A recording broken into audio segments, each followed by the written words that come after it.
자, 우리 먼저 말씀 읽겠습니다. 히브리서 6장 1절에서 2절 말씀 읽겠습니다.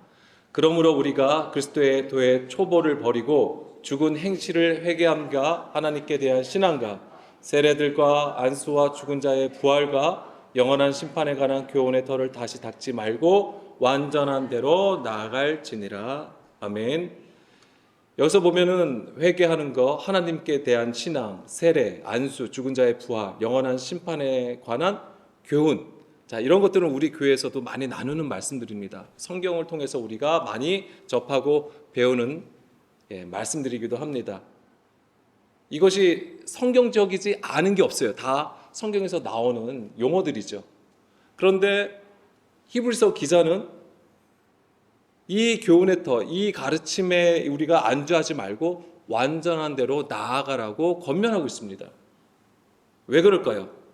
기존에 우리가 가지고 있던 많은 전통들, 그런 유전들이 무엇이 되냐면 도의 초보라고 하는 것입니다.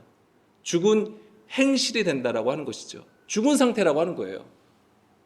여기서 우리가 정말 깨달아야 되는 것은 우리의 예배도, 우리의 기도도 어쩌면은 죽은 자가 되어서 하나님 앞에 섬기는 것일 수 있다라고 하는 것이죠. 그런 것을 우리가 항상 주의하고 경계해야 하는 것입니다. 자, 2절에서도 보게 되면 부활이 나오는데 죽은 자의 부활 얘기가 나오잖아요. 이거 우리의 소망 아닙니까, 사실? 우리가 궁극적으로 다시 오실 예수님을 우리가 기다리는 이유가 무엇입니까? 그 부활의 영광을 함께 누리기 위해서 아닙니까?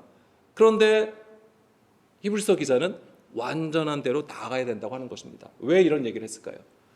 우리가 가지고 있는 많은 신앙의 모습들이 문자 그대로를 가지고 있다고 하는 것입니다. 표면적인 것, 겉의 모양만 가지고 있는 껍데기라고 하는 것이지요. 그 완전한 대로 나아가라고 하는 것은 그 안에 영, 그 생명으로 인도함을 받으라고 하는 것입니다. 그것 때문에 예수님께서 우리 가운데 오셔서 진리의 말씀을 선포해 주신 거예요. 그런데 그 예수님의 말씀조차도 우리는 도의 초보 수준에 머물러 있다라고 하는 것입니다. 예수님의 말씀을 가지고 있어도 계속해서 죽은 자의 모습을 가지고 있다라고 하는 것이죠. 오늘 말씀 제목이 잃어버린 양을 찾고 찾되라는 말씀이에요. 근데 이것이 과연 오늘 이 십자가와 부활과 어떤 관계가 있을까라고 했을 때 미리 말씀을 드리면 우리가 부활을 아까 지금 금방 말씀드린 것처럼 우리는 부활을 우선적으로 어떻게 생각합니까? 죽은 자가 일어나는 거잖아요. 죽은 자가 다시 살아나서 주님 오시는 것을 맞이하는 거잖아요. 우리는 그것을 가지고 있습니다. 그런데 성경에는 많은 부활의 그림들을 가지고 있다라고 하는 것이죠. 이 잃어버린 양을 찾는 것 또한 부활의 모습이에요. 그래서 그것을 좀 간단하게 좀 나누려고 합니다. 그런데 이제 먼저 우리가 알아야 되는 것, 그러니까 먼저 우리가 좀 말씀을 볼 것이 요한복음 3장 3절 하고 5절 말씀을 볼 건데요. 우리가 다 아시는 말씀이에요. 거듭남에 관한 것입니다. 자, 요한복음 3장 3절 말씀을 보게 되면 예수께서 대답하여 이르시되 진실로 진실로 내게 이르노니 사람이 거듭나지 아니하면 하나님 나라를 볼 수 없다라고 했습니다. 이거 지금 누구한테 하시는 것이죠? 니고데모에게 하시는 거예요. 니고데모가 밤에 예수님을 찾아왔어요. 그랬을 때 예수님이 그에게 사람이 거듭나야지만이 하나님 나라를 볼 수 있다라고 했을 때 니고데모의 반응은 어떠한가요? 사람이 늙으면 어떻게 날 수 있습니까? 두 번째 모태에 들어가서 날 수가 있습니까? 라고 물어보는 거죠. 그러니까 지금 이 니고데모는 어떻게 받아들인 거예요? 예수님의 말씀을 문자 그대로 받아들이는 거예요.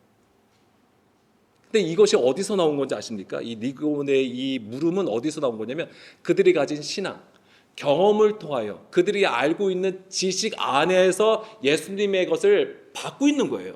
그러니까는 겉의 것으로 반응할 수밖에 없는 것이죠. 그러니까 5절에 예수님께서 뭐라고 하십니까? 사람이 물과 성령으로 나지 아니하며 하나님 나라에 들어갈 수 없다라고 재차 말씀해 주십니다. 거듭남이 무엇입니까? 그러니까 우리가 생각하는 것은 그냥 좀 사람이 못났다가 굉장히 좋은 사람으로 바뀐 걸 얘기하는 거예요. 망나니로 지냈다가 예수님 믿어서 착한 사람이 된 것을 우리가 거듭났다라고 생각을 하는 것이죠. 그런데 거듭남이라고 하는 것은 원래 뜻은 위로부터 다시 태어나다라는 뜻을 가지고 있습니다. 여기서 중요한 게 위로부터예요. 그래서 우리는 이것을 성령님을 통하여서 우리가 주의 뜻에 순종하는 그 사람으로 거듭나는 것으로 우리는 이해하고 있는 것이죠, 지금. 그래서 성령이 우리 가운데에 임하셔서 진리 가운데로 인도해 주시는 것이고, 우리는 그 진리의 영을 따라 주의 길로 행하는 것, 바로 이것이 곧 거듭남이죠. 그런데 이 거듭남이 곧 하나님 나라에 들어간다는 것이고요, 이것이 곧 부활이에요. 이거를 우리가 사실 놓치는 게 많아요. 그 거듭남이 곧 부활이라는 것을 우리가 생각하지 않습니다. 왜냐하면 부활은 죽은 자가 살아나는 것이라고 생각하기 때문에. 거듭남이 곧 부활, 이게 곧 하나님 나라에 들어가는 것이잖아요. 하나님 나라에 들어가는 것이 그냥 들어갈 수가 없잖아요. 우리 육으로는 들어갈 수가 없어요, 하나님 나라를. 근데 이 하나님 나라도 우리는 어느 공간에 들어간다, 어느 지역으로 간다라고 생각을 하는 거예요. 그래서 예전에 우리가 부활하면 어디로 간다고 생각했습니까? 예, 하늘로 간다고 생각을 하는 거잖아요. 그러니까 우리가 이 하늘이라는 어떤 공간을 생각을 하는 거예요. 그 하늘은 지금 말씀드리면 정말 이런 스카이 하늘이 아니겠죠. 그 하늘은 어디입니까? 하나님 품이라고 하는 거예요. 이게 하나님 날개 아래 모이는 상태를 얘기하는 거예요. 주님, 위가 뭐예요? 하늘이잖아요. 하나님이에요. 하나님 안에서 우리가 있는 상태를 얘기하는 것입니다.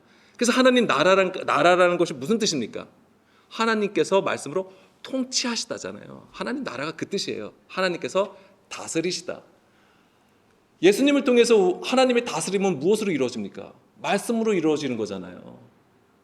그 말씀이 우리 안에 있을 때에, 우리 안에 새겨질 때에 바로 그것이 하나님 나라가 되는 것이고, 그것이 바로 거듭남이 되는 거예요. 그래서 그 거듭남의 삶을 영위하는 상태가 부활의 삶이라고 하는 것이죠. 그런데 우리는 이 거듭남, 하나님 나라, 이 부활의 개념을 따로 정의하고 있는 것이죠. 근데 그 실제는, 그 본질은 같다라고 하는 것입니다. 같은 것을 말하고 있는 것이죠. 자, 예수님은 공생애를 시작하시면서 죽음과 부활을 계시하여 우리에게 보여주셨습니다. 그렇죠? 세례 요한에게 세례를 받으시는 장면이 바로 그거예요. 그래서 물에 잠기는 것이 죽음을 의미하는 것이고, 거기서 나오는 것이 바로 일어나는 것이고, 그것이 다시 살아남을 보여주는 거예요. 그때 하늘이 열리고 이제 성령이 임하는 모습을 우리에게 보여주고 있습니다. 자, 베드로전서 3장 21절 말씀입니다. 우리 함께 읽어볼게요. 21절 말씀. 물은 예수 그리스도께서 부활하심으로 말미암아 이제 너희를 구원하는 표니 곧 세례라. 이는 육체의 더러운 것을 제하여 버림이 아니요 하나님을 향한 선한 양심의 강군이라. 아멘. 자, 여기서 보면은 또 우리가 생각하는 게 세례하면 여기서 이제 물이 나옵니다. 근데 사실은 세례라고 했을 땐 세례 요한은 물 세례를 주고, 예수님은 불과 성령으로 세례를 베푼다라고 세례 요한이 증거했잖아요. 근데 사실은 본질은 같아요. 왜냐하면 우리 안에 죄와 허물을 깨끗하게 씻어주시는 거예요. 우리의 더러움을 씻어주시는 것인데, 자, 우리는 또 이렇게 알고 있는 부분이에요. 1차적으로는.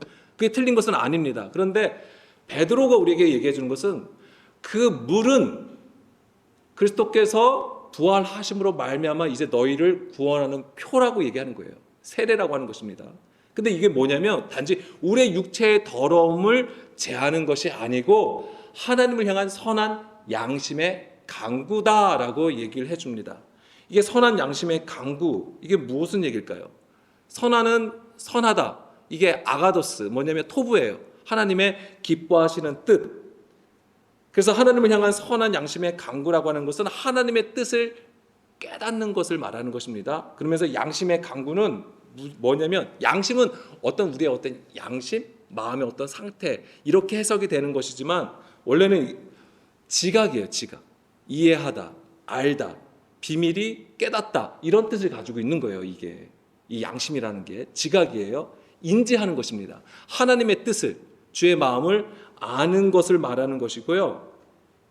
강구, 이것은 말 그대로 구하고 묻고 찾는 거예요. 따라서 이 선한 양심의 강구라고 하는 것은 하나님의 기뻐하시는 뜻을 찾고 구하는 것입니다. 하나님을 향한 선한 양심의 강구라는 것이 그거예요. 근데 이게 뭐냐면 세례라고 하는 것입니다. 이게 세례. 그러니까 우리가 세례를 받았다고 했을 때 진정으로 그 세례를 받게 되면 우리 안에서 무엇이 생겨나냐면 하나님의 진리를 찾고 구하는 그 간절함이 생겨요. 근데 이것이 그냥 우리가 정해진 프로그램과 시간 안에서 이제 회개하고 하나님께 구하는 그런 것에 있는 게 아니에요. 우리의 삶 자체가 그렇게 되어져 간다고 하는 것입니다. 그러니까 우리의 삶은 탐구하는 거예요. 탐정이 되는 거예요. 무엇을 탐구합니까? 진리의 말씀을 탐구하는 삶으로 바뀌는 거예요. 그게 바로 부활의 삶이 되는 거예요. 그냥 오늘 우리에게 주시는 양식, 하나님께서 오늘 우리에게 허락하신 양식 주시는 거 그냥 받아 먹고 오늘도 잘 살았어. 그냥 그런 것으로 끝나는 게 아닙니다. 계속해서 찾고 구함으로써 하나님 앞에 계속 서는 거예요. 그래서 항상 말씀드렸던 것은 우리의 구원은 예수 그리스도를 통하여 구원을 받은 건 맞지만 항상 진행형이라고 말씀을 드렸습니다. 이것은 내가 죽을 때까지 진행형이에요. 그래서 항상 건강하셔야 돼요. 건강하셔야지 이 탐구 생활도 가능한 것입니다. 예. 아프지 마세요. 자, 다시 베드로전서 3장 그러니까 로마서 12장 2절 말씀처럼 우리가 계속 이것을 해야 되는 것이죠. 이 세대를 본받지 말고 오직 마음을 새롭게 함으로 변화를 받아. 예, 로마서 12장 2절 말씀이요. 하나님의 선하시고 기뻐하시고 온전한 뜻이 무엇인지를 분별하는 것입니다. 이게 계속 있어야 되는 거예요. 우리 안에서. 이게 우리가 세례를 받게 되잖아요. 그럼 이것이 내 안에서 계속 읽어지는 겁니다. 이것이 바로 그런 마음이 바로 기경되는 마음이에요. 하나님을 찾고 구함이. 이런 자를 하나님께서 찾으시는 거예요. 우리의 처음의 상태가 땅의 상태가 무엇입니까? 흑암, 혼돈, 공허잖아요. 우리가 하나님께 잃어버린 양 같은 자들이에요. 우리가 지금까지 그랬던 거예요. 지금까지 선한 목자를 만나기 전까지는 그렇습니다. 그래서 다시 베드로전서 3장 21절 말씀에 거기서 세례는 이제 물로 얘기 나오는 것이지만은 이제 불과 성령 세례까지 포함이 되는 것이고요. 그리고 그 성령님은 바로 우리를 진리 가운데로 인도해 주시는 것이죠. 자, 요한복음 16장 13절 말씀. 진리의 성령님이 우리에게 오시면은 모든 진리 가운데로 인도하시고요. 그가 스스로 일하지 않고 오직 들은 것을 말하며 장래일을 너희에게 알리신다. 앞으로 될 일을 가르쳐 주시는 게 아니죠.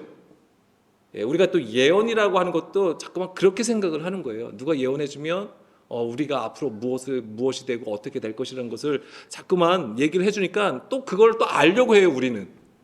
근데 그런 구조가 사실은 되게 미혹이 큰 겁니다. 여기서 장래일이라고 하는 것은 예수님의 구원 사역에 대한 거예요. 그러니까 성령님은 우리를 진리 가운데로 인도해 주시면서 가르쳐 주시는 것이 바로 예수 그리스도를 통하여서 구원으로 인도해 주시는 그 일이라고 하는 것입니다. 이것은 바뀌질 않아요. 바뀔 수가 없어요. 왜냐하면 정해진 것입니다. 하나님께서 정하신 뜻이기 때문에 모든 우리는 생김새도 다르고 처한 상황들이 다 다르다 할지라도 동일하게 그 진리 가운데로 인도해 주시는 거예요. 그래서 하나님께서 모으시는 것입니다. 그래서 이 오직 그리스도의 십자가와 부활에 관한 것으로 우리를 이끌어 가시는 것이 바로 성령님이신 것이죠. 물론 그것을 위하여서 여러 가지 능력 행함과 지혜와 지식을 더하여 주시고 많은 능력을 주실 수 있습니다. 근데 그것의 가장 본질적인 것은 바로 그 말씀으로 깨달아 주의 선하신 뜻 가운데에 세워지게 하는 것이지요. 에베소서 2장 1절 말씀입니다. 자, 여기서도 우리가 부활을 볼 수 있는 것이죠. 근데 이 부활이 무엇이냐면, 자, 2장 1절 말씀해 보면 그는 허물과 죄로 죽었던 너희를 살리셨다. 그러니까 죽었던 너희를 살리심이 곧 이제 부활을 얘기하는 것이지요.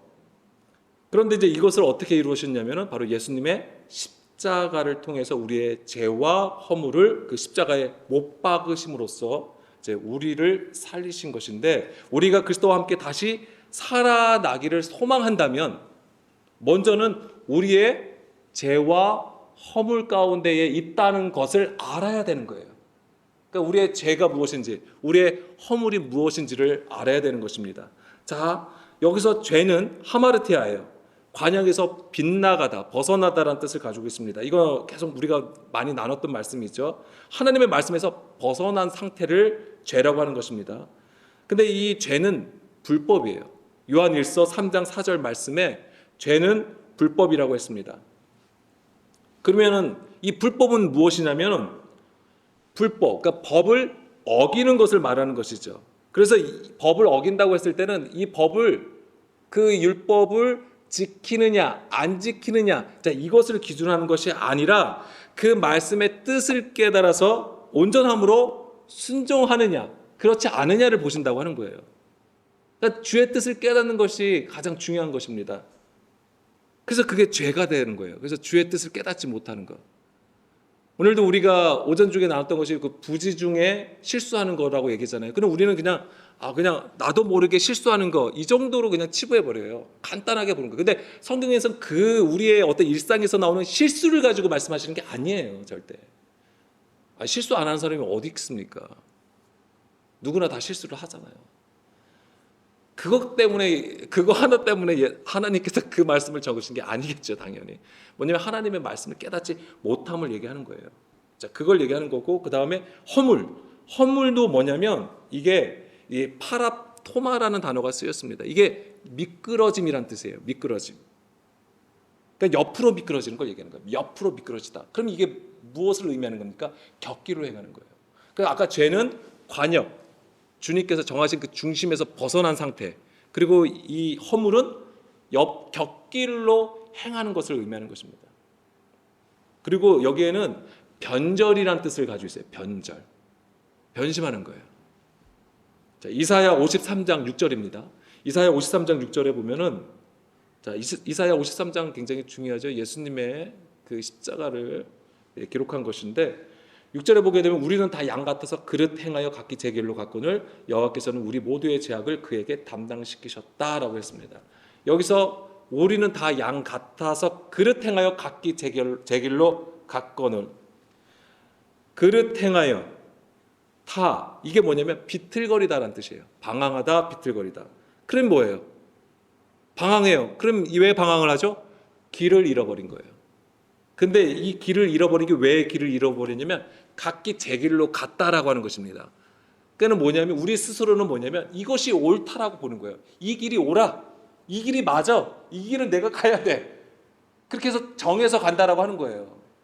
뭐예요? 사람의 생각, 사람의 경험, 지금까지 우리가 쌓아놓은 지식을 따라서 가는 길이에요. 세상의 지혜와 지식이라고 하는 것이죠. 왜냐하면 그것이 옳게 보이거든요. 맞다라고 여기는 것입니다. 근데 그것은 하나님이 뜻하신 길이 아닐 수 있는 것이죠. 그걸 염두에 두질 않아요. 유대교가 그랬던 거예요. 유대교의 구조가 그랬던 거예요. 여기는 하나님의 성전이야.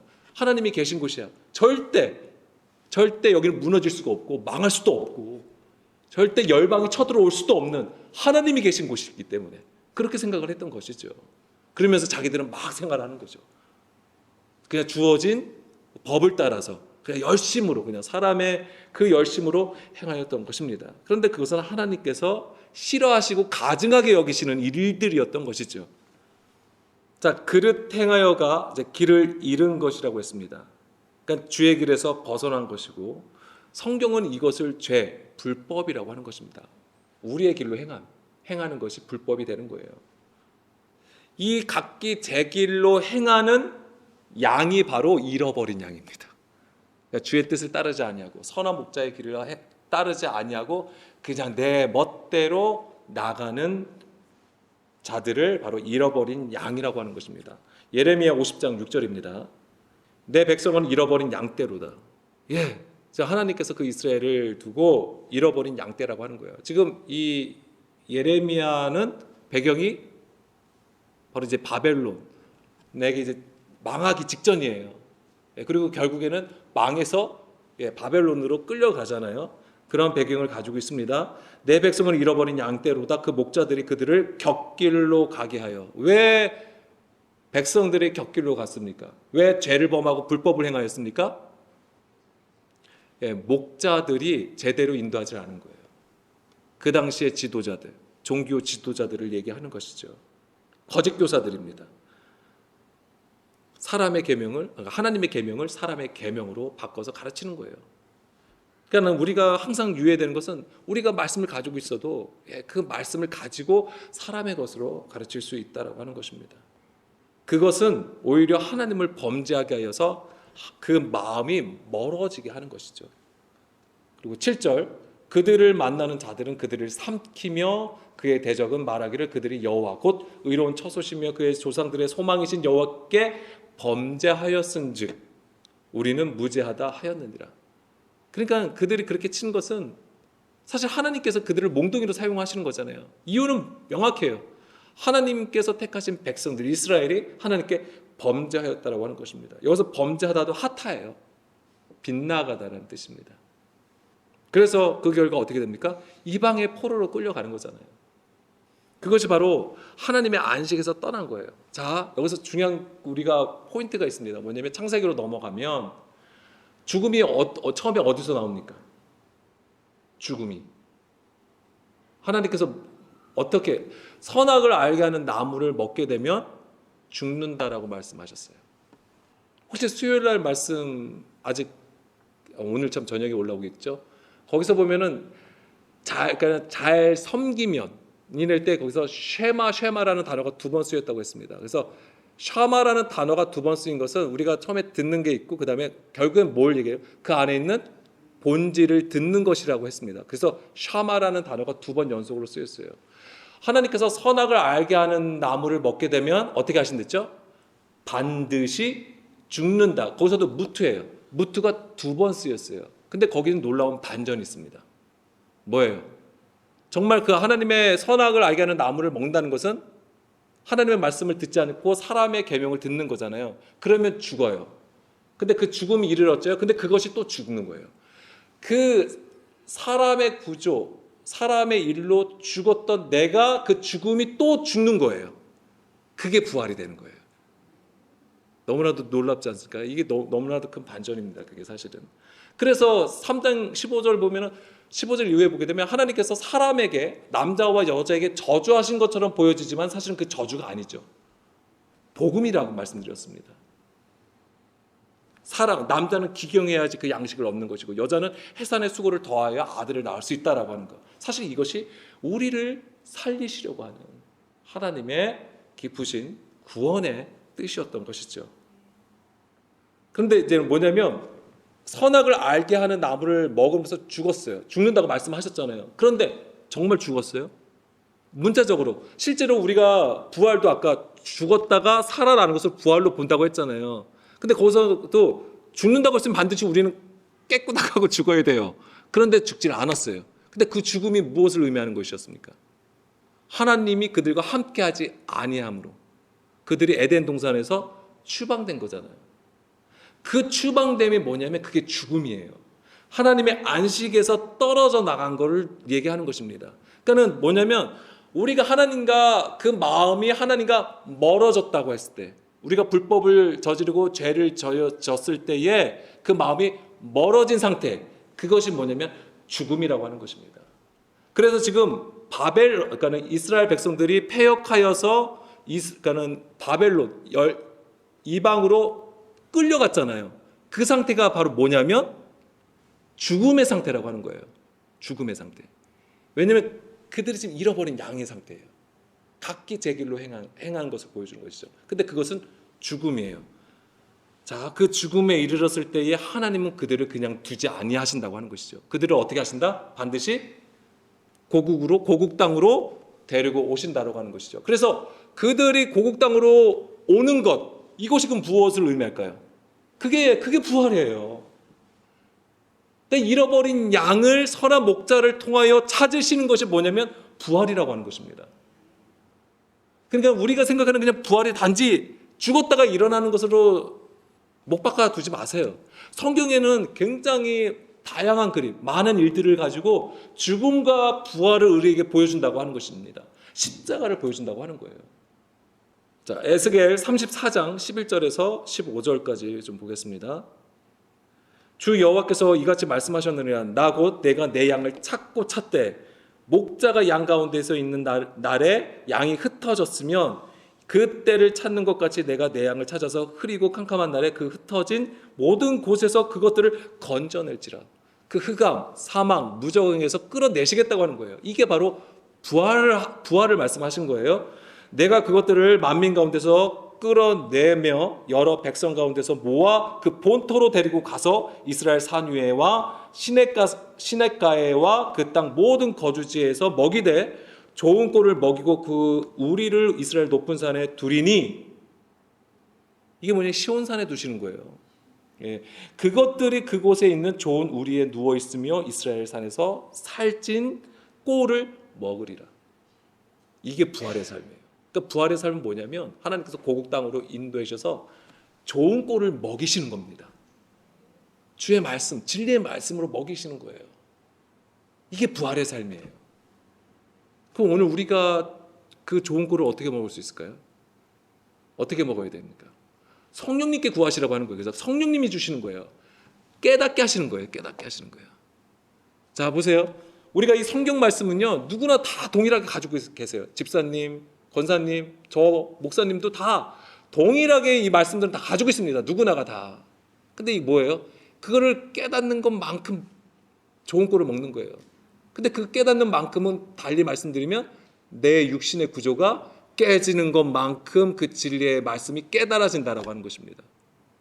근데 이것을 누가 하시는 거예요? 우리 안에 계신 성령님께서 하신다고 하는 거예요. 그리고 이 성령님은 누가 보내주시는 겁니까? 예수님의 십자가 사건 이후에 예수님께서 십자가에 죽으시고 부활하시고 승천하셔서 우리 가운데에 보혜사 성령님을 보내주심으로써 이 일을 하신다고 하는 거죠. 이 모든 관계가 다 우리 안에서 일어나는 거예요. 그래야지만 우리가 진정한 부활의 삶으로 살아갈 수 있다고 하는 거죠. 그래서 그 잃어버린 양에서 주 품 안에 들어가는 양이 된다라고 하는 것입니다. 하나님께서 그 높은 산에 두시겠다고 하는 그 우리 안으로 우리가 들어갈 수 있는 거예요. 그게 진정한 안식이죠. 짐승이 절대 침범할 수가 없어요. 그게 바로 예수님이 말씀하신 반석 위에 세운 교회가 되는 것입니다. 그리스도를 머리로 삼은 교회가 되는 것이죠. 그 한 사람이 바로 부활된 사람이에요. 부활의 삶을 누리고 있는 자입니다. 이건 굉장히 실제적인 것이죠. 그러니까 15절, 내가 친히 내 양의 목자가 되어 그것들을 누워있게 할지라. 주 여호와의 말씀이니라. 16절, 그 잃어버린 자를 내가 찾으며 쫓기는 자를 내가 돌아오게 하며 상한 자를 내가 싸매주며 병든 자를 내가 강하게 하려니와 살찐 자와 강한 자는 내가 없애고 정의대로 그것들을 먹이리라. 아멘. 자, 예수님께서 오셔서 말씀을 선포하신 그 내용하고 너무 비슷하지 않습니까? 같은 얘기예요. 예수님은 선한 목자로 오신 거예요. 그런데 요한복음 10장 11절, 조금 건너뛰어서, 예수님은 선한 목자로 오셨는데 그 선한 목자는 양들을 위하여 목숨을 버린다라고 하시는 것입니다.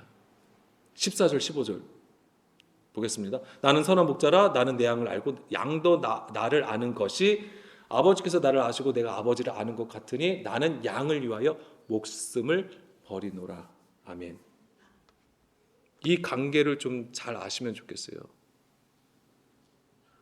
선한 목자와 양의 관계는 그 아버지와 아들의 관계와도 같은 거예요. 중요한 건 뭐냐면 알다요. 알다. 서로 아는 거. 이 관계가 어떤 거냐면 내가 너희 안에, 너희가 내 안에 있는 그 관계가 성립이 되는 거예요. 교제 가운데, 사귐 가운데 있는 것입니다. 하나가 되는 것입니다. 하나.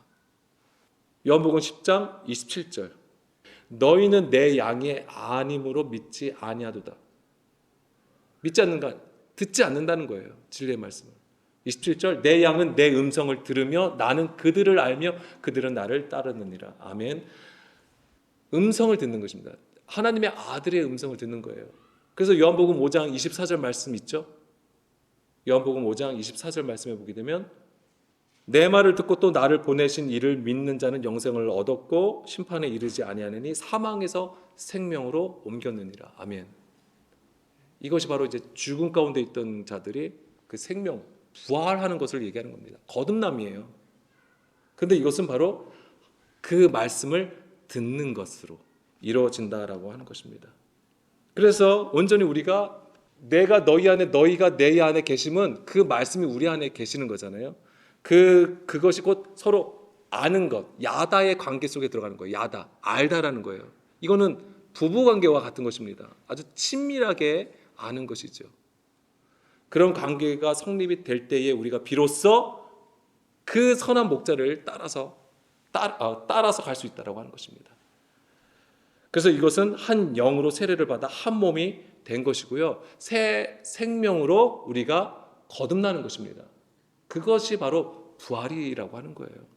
이것은 지금 우리가 당연히 경험하고 누려야 되는 거예요. 누려야 되는 사실 영광이에요. 그런데 그렇지 못하는 것뿐이에요. 그래서 이것을 우리가 소망하기를 원합니다. 소망. 이게 소망이에요. 우리의 소망이 이것밖에 없어요, 사실은. 우리 이 시간 함께 기도하겠습니다. 그래서 오늘 나눈 것은 그 잃어버린 양을 찾는 것이 또한 죽음 가운데서 우리를 부활로 이끌어 가시는 하나님의 구원의 역사라는 것을 말씀을 드렸습니다.